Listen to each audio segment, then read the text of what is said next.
Kenya ने भारतीय passengers को बिना क्वारंटीन हुए ट्रेवल करने की परमिशन दे दी है। यदि आप भारत से केन्या की यात्रा करना चाहते हैं तो आपको अपने साथ कोरोना वायरस का नेगेटिव रिपोर्ट लेकर जाना होगा और ये नेगेटिव रिपोर्ट फ्लाइट डिपार्चर से 96 घंटे से ज्यादा पुराना नहीं होना चाहिए।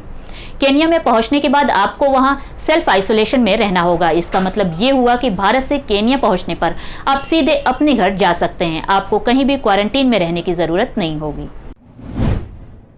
भारत में कोरोना केसेस के कम होते आंकड़ों को देखते हुए दुनिया के सभी देश धीरे धीरे भारत के साथ अंतर्राष्ट्रीय फ्लाइट्स को ऑपरेट करना शुरू कर रहे हैं, जिसके परिणाम स्वरूप अगस्त के महीने में मुंबई एयरपोर्ट पर ट्रैफिक लगभग 4 गुना बढ़ गया है।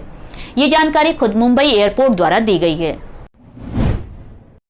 एयर इंडिया ने सऊदी के लिए अपनी फ्लाइट को ऑपरेट करना शुरू कर दिया है। यदि आप दिल्ली से सऊदी के लिए ट्रेवल करना चाहते हैं तो एयर इंडिया आपको काफी सस्ते रेट पर फ्लाइट की टिकट उपलब्ध करा रही है।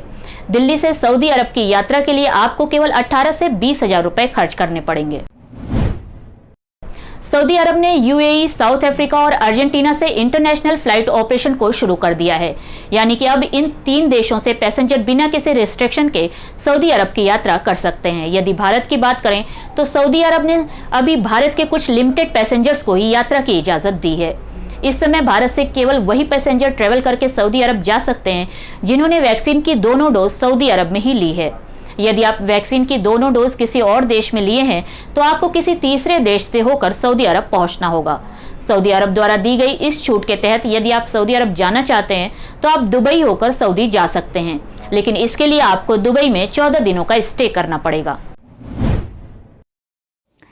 एयर इंडिया एक्सप्रेस ने ट्विटर के माध्यम से बताया है कि भारत से कुवैत के लिए उड़ानों की सुविधा अब उपलब्ध है। आपको बता दें कि कोची, कुवैत, कन्नूर, त्रिची के लिए हर मंगलवार को उड़ानें उपलब्ध होंगी। हर मंगलवार को उड़ानें उपलब्ध हैं। कोची से कुवैत, कुवैत से कन्नूर, कन्नूर से त्रिची के लिए उड़ान सेवा उपलब्ध रहेगी।